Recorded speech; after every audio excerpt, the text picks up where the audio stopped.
Hey everybody, Sgt.Taz here today, and I'm going to go over how to rebuild your evod, protank, divide, what have you, their coils. Make it easier to replace, cost effective. I'm going to go to the video and talk you through it. Okay, so you pop off the top section. We're going to wiggle it around a bit. Put that off to the side. Remove the O-ring. Top cap.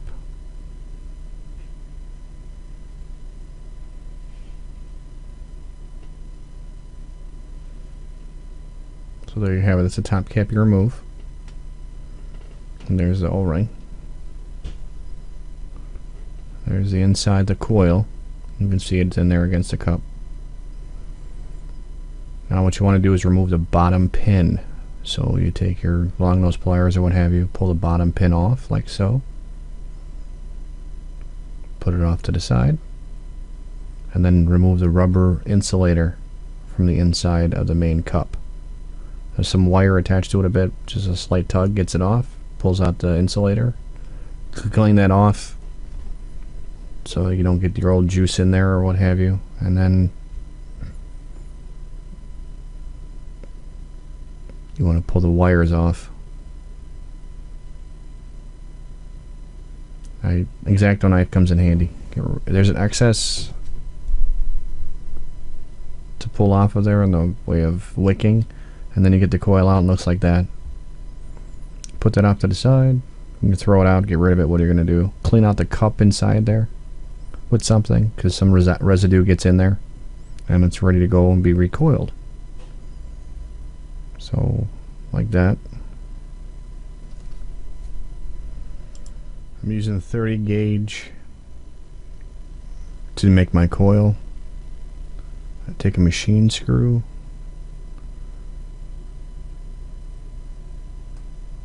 or a needle, and you can make your coils on the machine screw or a needle.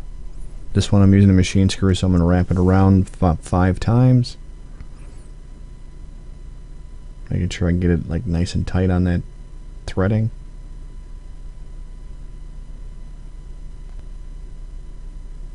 Like so. Remove the screw by unscrewing it off, and you should have a nice perfect coil. Let's see how we did. Not too bad. You can squish them together a little bit too if you want to, make them a little tighter, and then put in your wicking. Try and thread it through. Like that didn't work. Whoops. Okay, try and put it in there and get it going through. Try and get it even on both sides. Make sure the coil runs through. Now you're going to thread it through the bottom cap of your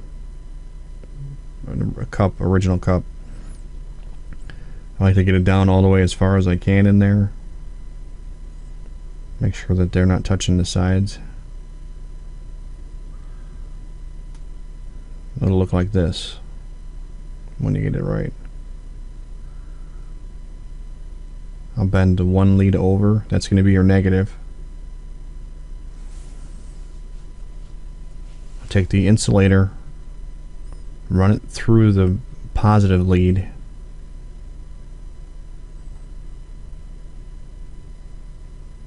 and then you got to wiggle it into position with the other negative lead sticking out. Look like that. Straighten out your positive lead a bit. So now you can snip the negative lead off right as close as you can to the cup. And now I'm going to show you that the positive lead is actually centered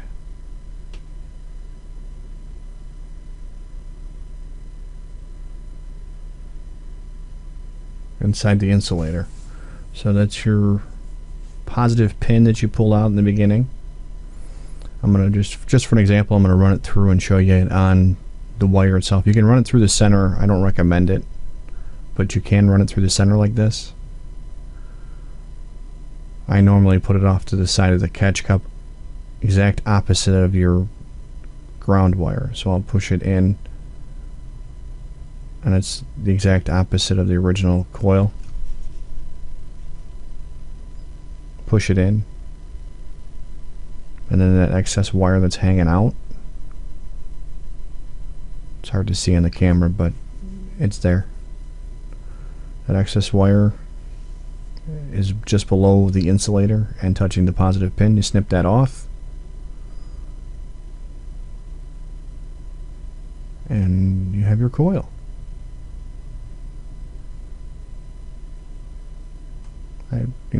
Equal out the...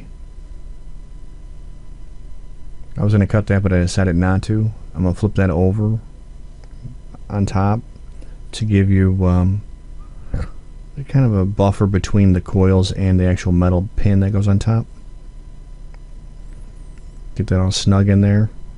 And put your O-ring back on, because that's important.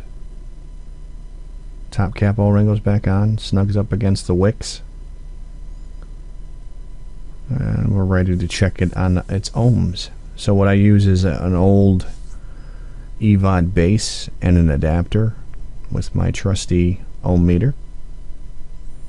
Screw that into there, like so. Get it onto the device and see what we're ohming out at.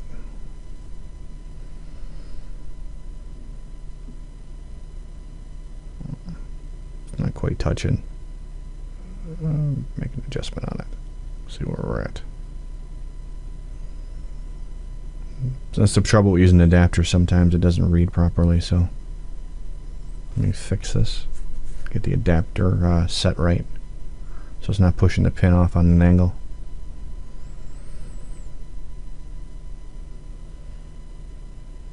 Screw it back in.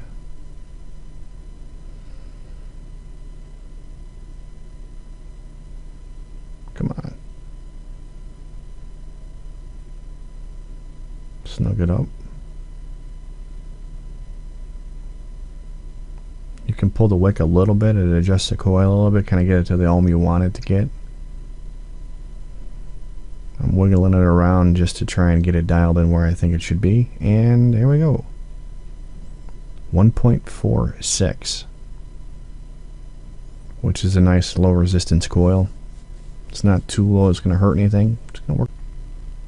As you can see from the video, it was pretty straightforward and simple to build. You can drop these down to about 0.6 if you'd like to. I wouldn't recommend it on most of your devices, but you can do it. It works really well and it's cost effective. Probably about maybe $1.50 to build the coil. So I hope it was helpful for you guys. Thanks for watching. Take care.